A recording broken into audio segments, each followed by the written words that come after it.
Hey loves, it's your girl Lerato and I'm back again with another video. If you're new here, thank you so much for joining us. Now do an even better thing by hitting that subscribe button, hit that notification bell. And if you're a regular, what's up famo? I see you, Kyawbona. Thank you for joining us again. And if you haven't subscribed yet, dude, what are you waiting for? What are you waiting for? We would love to have you as part of the family. So hit the subscribe button and don't forget to turn on notifications. Let's get into it. Happy shopping. You said you want a review. It's Lerato, my two feet. I was born and bred in Pretoria.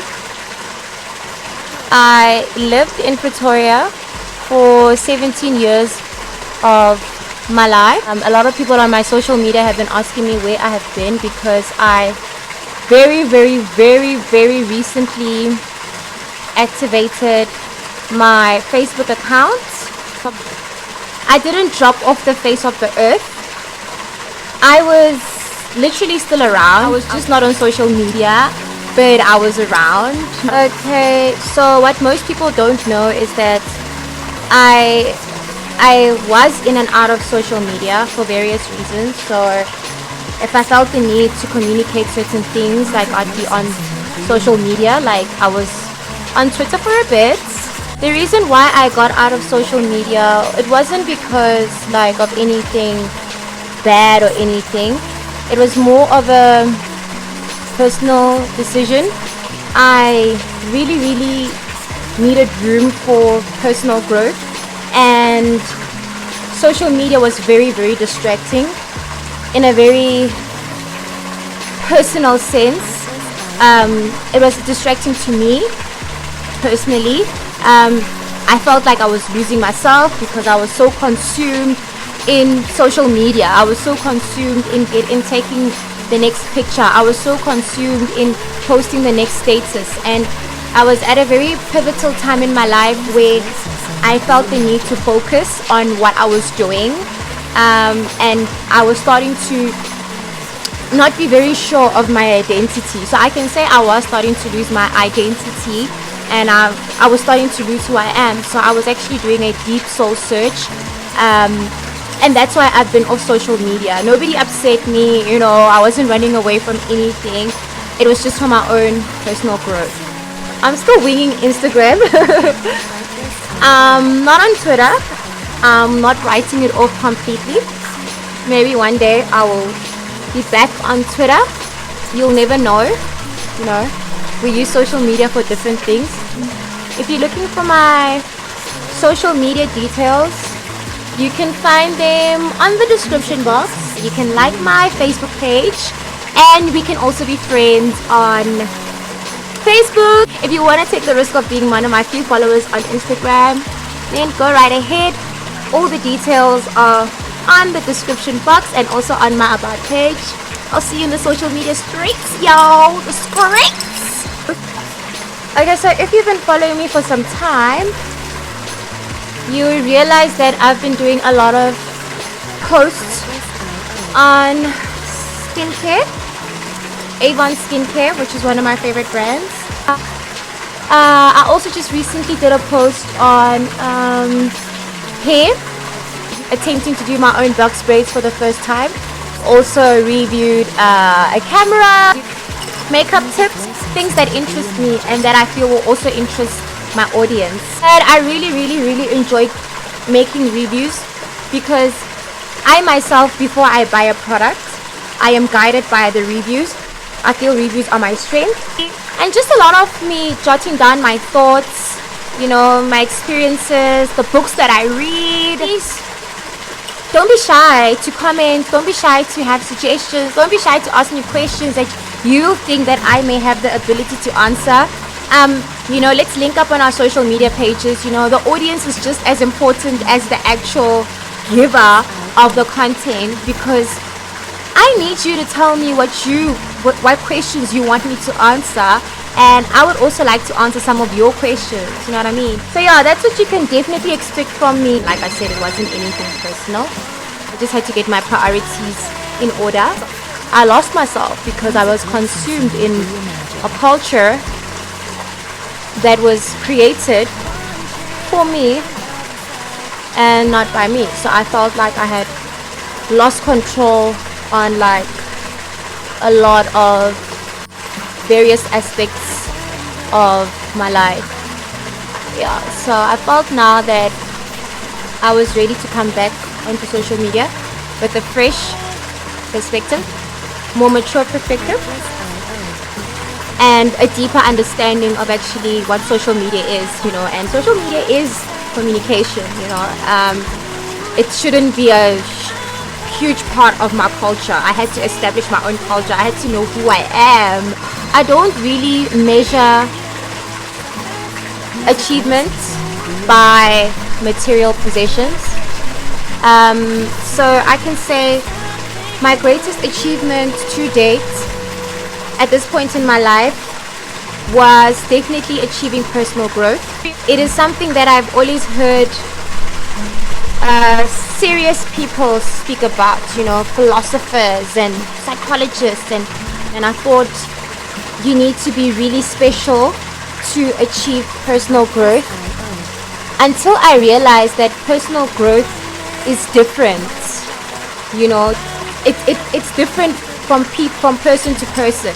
My personal growth will not be the same as somebody else's personal growth. For example, finding Jesus, definitely one of my greatest achievements. From that, I started receiving a lot of growth on top of growth on top of growth. So I'm gonna tell you guys a story about one of my biggest personal growth breakthroughs to date.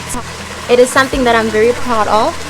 The word of the Lord says, not by might, not by power, but by the Spirit. I have always been like a social drinker. I thought that it was normal to drink, you know, drinking alcohol, not drinking juice, drinking alcohol, you know. So yeah, I always thought that alcohol was a normal part of life, you know. When you're below the age of 18, you literally can't wait to start drinking, you know. You can't wait to be legal so that you can start drinking alcohol. It's legal so that you can start driving. So basically, you can't wait to be legal just so you can start like doing the whole independence, you know, type of stuff, you know. You just can't wait to be independent, and alcohol became one of those things that I couldn't wait to be. I'm like, yeah, you know, once I'm legal, once I turn 18, you know, I'm gonna start drinking, you know. It'll be normal, I'll be legal to drink. Nobody can tell me, oh, you can't drink, you know, which is true. I mean, legally you are an adult, you know, but you are not really told about the consequences thereof of being an adult and of drinking. Alcohol just became a part of life, you know. It was fun to do, to a point where I think it just stopped being fun, you know. It now slowly started becoming a need. You can't go out and just have a cool drink with your meal at Spur. You have to have now a glass of wine, you know. And once I became born again, I did not really understand alcohol, so I didn't know where to toe the line. I was very confused because the Bible would say that, for example, alcohol makes you stupid, you know. Alcohol does this and this and this to you, you know. But I would still be drinking, and I would feel so guilty afterwards, jeez, for drinking, like, you know, because I just started becoming a different person when I drink. Alcohol was not fun anymore, you know. It would not make me like excited anymore. Instead, it would just turn me into a different person, you know. And that's when I realized I need to stop drinking. You know. And you know, the Bible, the Lord speaks to us definitely through the Bible, 100%, you know. And that was the first time like I'd ever like come into contact with verses that speak about drinking and how foolish it is to be drunk, you know. But like I said, this is my story, you know, how foolish it is to be drunk. And those verses would speak to me. If you want me to give you those verses, because I don't know them off by heart, like which book they come from, so please comment down below and I will reply with the verses if you'd like to know what the specific verses say, and yeah, I'll share that with you. So yeah, I'd come across these verses and it'd be a thing of, it would speak to me, you know. And that's when I knew, Lerato, alcohol is not for you, my friend. You're a believer, you are saved by the blood, you know. But like I said, not by might, not by power, but by the Spirit, you know. I could not do it with my own strength. I could not just stop drinking with my own strength. So basically what happened was I went on a 21-day fast. And if you're interested, if you want to stop drinking, you know, you can do this. So yeah, I went on a 21-day fast under the guidance of a spiritual leader, Christian spiritual leader, okay? But hey, whatever your religion is, you know, whatever your principles are, like, go ahead, you know, do it, you know. But like I said, not by might, not by power, but by the Spirit. Fasting, I was doing an intermittent fast. So I was not eating in the mornings. I was only having lunch and supper. But what I was also doing was, I told myself, like Lerato, I told myself, if I really want to stop drinking alcohol, I will need to also fast alcohol completely. So I would have my fast in the mornings until lunchtime, so I do an intermittent fast. But the whole 21 days, I was not taking alcohol. You get me? So I wasn't not taking alcohol for the first few hours of the morning. No, like, how does that work? Because in the morning, I wasn't drinking anyway. I believe that I'd be lying to myself if I were to say that I'm fasting. But after a certain time, then I can start drinking. But girl, like, you're not drinking anyway at 1, at 2 or whatever, you know. You're only drinking like much later on, like during the day, like much later on, like early evening, you know. So I decided, you know what, but just fast alcohol for the 21 days, for the full 21 days. Like, don't take alcohol. It was difficult because I'm used to drinking, you know. Your go-to drink is alcohol. Like, how does life now tell you no drinking? Who's telling you not to drink when you've got access, you know? And this was like pre-lockdowns, you know, so I had access to alcohol. Oh yeah, I've been actually alcohol free for a year and 3 months, and I'm spending, this is my 2nd birthday that I'm spending alcohol free, so yeah. So yeah, that's how long I've been sober for. And I'm still going strong, you know. I'm so used to drinking, and like, I was so used to the taste of alcohol. I would replace my alcohol consumption with your non-alcoholic Savannah. Shout out to those alcohol brands for coming up with something like that. Very, very innovative, like very responsible. Like, they say drink responsibly, like this is definitely drinking responsibly. I found solace in drinking those non-alcoholic beverages that tasted like alcohol. There was just that placebo effect, you know, that yeah, you're drinking alcohol. Until those drinks started boring me. Like, they started boring me. They really, really started boring me. And not because they didn't have alcohol, because I was just like, oh, I'm over this. I don't need no placebo effect anymore. I'm good, you know, I can just drink my Fanta orange. What tips can I give people that want to stop drinking alcohol? Stay away from situations that will make you drink alcohol. Make sure that your friends actually understand that I'm not drinking anymore. Like, I'm trying to quit drinking alcohol, you know. Make sure they understand. And really, the ones that leave and don't want to be friends with you anymore, then I'm not saying that they're bad people, but that just shows that those are the people that what you had in common was only alcohol, nothing else, you know. So yeah, just stay away from friends that drink alcohol. Don't be mean, you know, but be honest with them. Like, look, I'm trying to cut down on alcohol.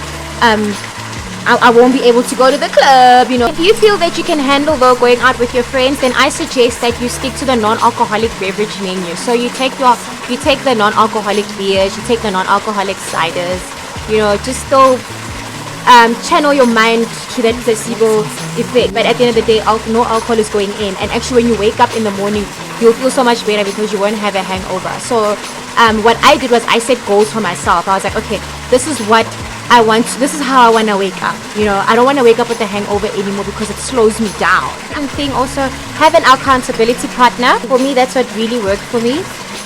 Because when I would feel like drinking, this was somebody that had stopped drinking, I think a year before me. They were kind of like experienced, you know, in the whole like stopping drinking thing, like quitting alcohol thing. So that person would actually really inspire me because we'd be out and, you know, it'd be like one of those places where I'm used to buying like my sushi with my glass of white wine, you know. And like that person would encourage me, you know, because they would say to me, but like, you do realize that if you take this glass of white wine now today, it can only be one glass, but you do realize that you're going to break your streak. Like you're literally going to break your 1 year streak. So if you've been sober for 6 months, you're going to break your 6 month streak. Now it's going to be back to square one, you know. So guys, set goals for yourself. Be goal minded when it comes to like going against the beast like alcohol. One thing I enjoyed was waking up without a hangover. Like that was fun. Already starting to gain weight, you know. I was becoming out of shape because of all the sugars and alcohol. I was starting to put on a lot of weight after staying sober, because now I could wake up on a Saturday and take a jog, on a Sunday before church and take a jog. Because why? Because I don't have a hangover. Like wow, that became very, very inspiring for me, you know. Because now the thing is, you can be taking vitamins and all those wonderful things, you know, but I feel like when you're drinking alcohol with those things, you kind of like overworking those vitamins. But like I said, that's just my take on it. So I felt responsible for my body. It wasn't just now, I'll just depend on just the vitamins, because I was becoming like a very active force in my sobriety. And yeah, I'm really enjoying my sobriety, guys. That's my personal achievement to date. And yeah, I'm still at it. I'm still staying sober, y'all. I'm enjoying my own sober company. Oh yeah, I still need to tell you guys, I also stopped smoking. I was also smoking cigarettes, and definitely not by might, not by power, but by the Spirit. I was not even sure if cigarettes was like against Christianity, but what I realized that it was dirtying my body, you know. I was not taking care of this temple that the Lord gave me. That is also one of my achievements. Smoking, I had actually stopped smoking before I stopped drinking. Another, not by might, not by power, but by the Spirit, God, you know. The Lord just delivered me like from cigarettes. By the grace and the might and the miracle of the Lord that we serve, that I serve, you know what I'm saying? Jesus Christ himself, you know, died on the cross for my sins, rose on the third day, still reigning in heaven forever and ever. Yeah, praise the Lord. I actually just stopped smoking. Like I threw that box away, and like it's like this stuff just didn't suit me anymore. Also very important to also stay away from friends that smoke, because what happened was years after I stopped smoking, like I met somebody, like a new friend, and they were smoking, so I'd try to smoke, you know. I would try you know, like start from scratch. I literally couldn't smoke. My lungs didn't let it in, you know, like when you first start smoking, you just can't smoke. That was me day one. I realized, still be careful of friends, be careful of company that smokes. I'm not saying that they're bad, but for your own good, to stay away. I thank God that it happened before it got too late, you know. Like I was not an alcoholic, but I just didn't want to live that life anymore. It was not good for my health. It was not good for me. Yo guys, thank you so much for tuning in. I'm already kind of late, but that's because I wanted to chat to you guys. Thank you so much for tuning in to my Get Ready With Me and Get to Know Me video. Please feel free to comment down below. Remember, we're a family, you know. Don't be shy, speak out. If you haven't subscribed yet, do the right thing. Hit the subscribe button. And if you want to be first to get onto this channel when I upload a new video, hit that notification bell, honey. But don't forget to like this video. You know what? If you totally were feeding this video, and just because you stayed until the end of this video, I believe that you need to like it, because honey baby girl, you stayed, okay? guys, thank you so much for watching. Love you. Toodaloo.